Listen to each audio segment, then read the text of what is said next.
pada kesempatan kali ini, saya akan menjelaskan aplikasi berbasis web, yaitu Wizard.me. Sebelumnya, apakah kalian sudah mengetahui apa itu Wizard.me? Wizard.me adalah salah satu platform pembuat dan berbagai kuis online, worksheet, dan materi pembelajaran interaktif. Platform ini dapat digunakan oleh pendidik untuk membuat materi pembelajaran yang menarik dan terlibat secara online.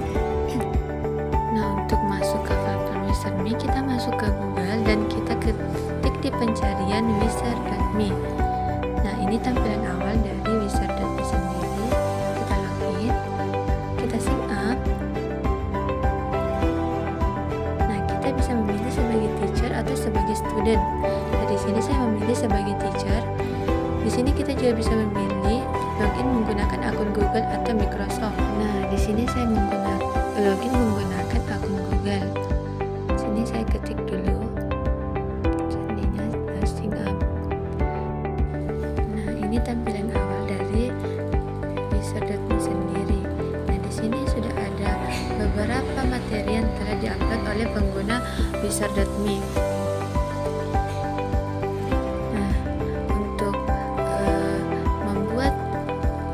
Di dalam Wizard.me kita bisa tambahkan create worksheet. Kita klik tambahkan create worksheet yang ada di samping.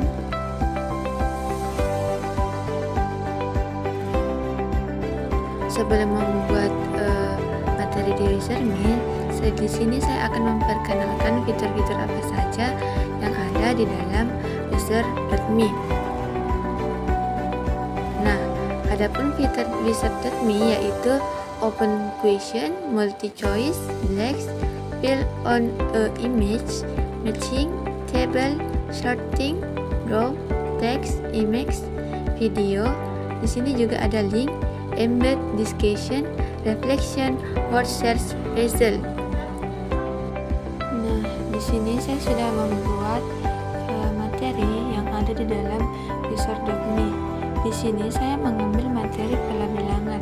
Nah, untuk subjudulnya saya menggunakan template yang tersedia di dalam Wizard.me ini.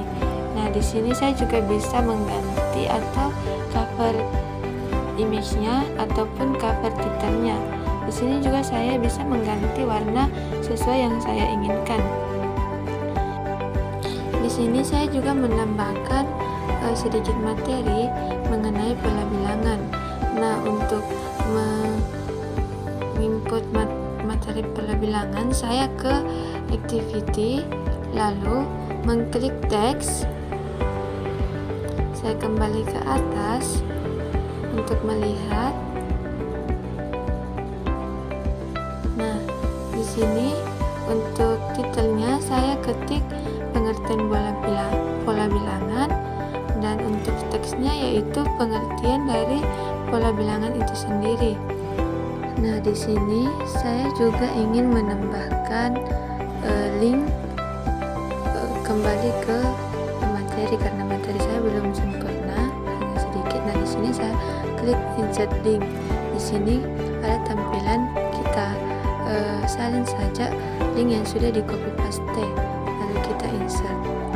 Nah, seperti pada macam-macam pengertian, macam-macam pola bilangan, sama seperti penginputan pada pengertian pola bilangan. Dan untuk memasukkan link itu juga sama seperti yang di atas, yaitu seperti materi pada pengertian pola bilangan itu sendiri. Nah, untuk selanjutnya saya menggunakan contoh soal pola bilangan yang ada di YouTube. Nah, untuk memasukkan contoh soal pola bilangan tersebut ke dalam Wizard.me ini, saya menggunakan activity. Nah, di sini saya mengklik video. Setelah itu saya kembali ke atas. Setelah tampilannya seperti ini, kita masukkan link YouTube yang telah kita copy paste dari YouTube. Nah, kita masukkan juga judul dan instruksinya.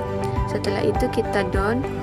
Di sini saya meng-cancel saja karena saya sudah mempunyai link YouTube tersebut. Setelah itu saya menambahkan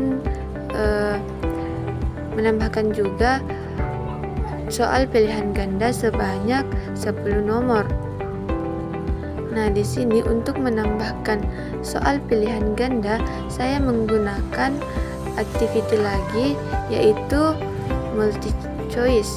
Saya klik multi choice, saya kembali ke atas. Nah, tampilan pada multi choice sendiri seperti ini. Untuk enter question for the student, itu pertanyaan yang ingin kita tanyakan. Nah, untuk enter as where selection the correct one, nah itu untuk menambahkan beberapa pilihan jawaban dari pilihan ganda itu sendiri. Nah, setelah kita menambahkan beberapa jawaban untuk pertanyaan di atas, kita klik done. Nah, di sini saya cancel. Nah, setelah itu saya membuat soal menjodohkan. Nah, untuk membuat soal menjodohkan ini, saya kembali ke activity dan mengklik matching. Nah, di sini setelah tampil, kita tambahkan dulu judul yang kita inginkan di sini. Nah, setelah itu kita masukkan instruksinya, kita tarik ke bawah. Nah, ini left item dan right item kita masukkan apa-apa saja yang ingin kita masukkan ke sini. Kita tinggal tambahkan. Setelah itu kita done. Nah, untuk selanjutnya di sini saya juga membuat soal esai sebanyak 3 nomor. Nah, untuk menampilkan soal esai ini, saya menggunakan activity untuk open question. Di sini saya klik dulu open question. Nah, setelah saya klik di sini, kita bisa menambahkan pertanyaannya di enter question for the student. Nah, untuk instruksinya itu opsional saja, kita mau tambahkan atau tidak. Nah, setelah itu kita done. Di sini saya meng-cancel kembali. Nah, setelah itu di sini saya juga menyisipkan a draw untuk menulis atau menggambar jawaban pada pertanyaan di atas. Nah, untuk menambahkan itu saya tinggal klik draw. Setelah itu saya done. Untuk titel dan instrumennya saya kosongkan saja, langsung saya done saja. Nah, di sini saya cancel kembali karena Nah, di sini saya juga menambahkan soal pengelompokan. Nah, untuk mendapatkan soal pengelompokan, saya kembali ke activity dan klik sorting. Nah, setelah gambar yang seperti ini, enter instruksi dan deskripsinya itu kita ketik saja. Nah, setelah itu untuk deskripsi saya tambahkan judul. Nah, untuk enter group name-nya saya masukkan pola bilangan ganjil.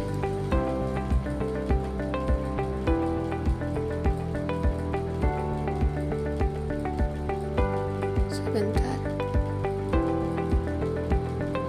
Pola bilangan ganjil.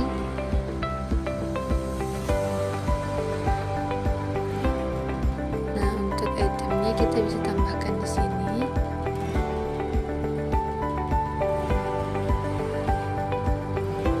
Untuk tambahkan lagi. Nah, untuk pola bilangan genap juga sama seperti untuk yang ganjil.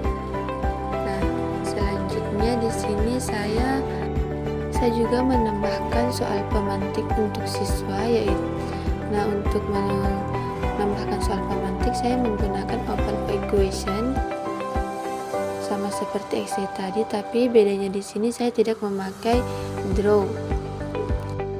Terakhir saya menambahkan refleksi untuk siswa dengan beberapa pertanyaan pemantik juga. Nah, di sini saya menggunakan fitur reflection. Nah, untuk slides-nya itu kita masukkan dulu pertanyaan yang ingin kita refleksikan ke siswa. Kita done. Setelah itu kita done. Nah, ini adalah tampilan materi dan soal-soal yang telah kita buat. Semua link kita bisa akses, kita lihat. Nah, link yang di bawah juga ini bisa diakses ya. Nah, kita back. Nah, link YouTube juga kita bisa akses. Nah, untuk menjawab soal juga bisa. Untuk soal menjodohkannya juga bisa. Terus untuk drawnya juga bisa. Nah, untuk soal pengelompokannya kita tinggal pilih. Nah, untuk refleksinya kita tinggal klik saja.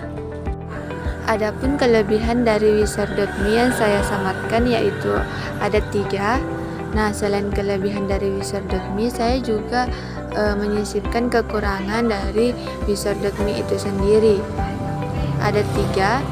Nah, itulah video tutorial Wizard.me dari saya. Terima kasih.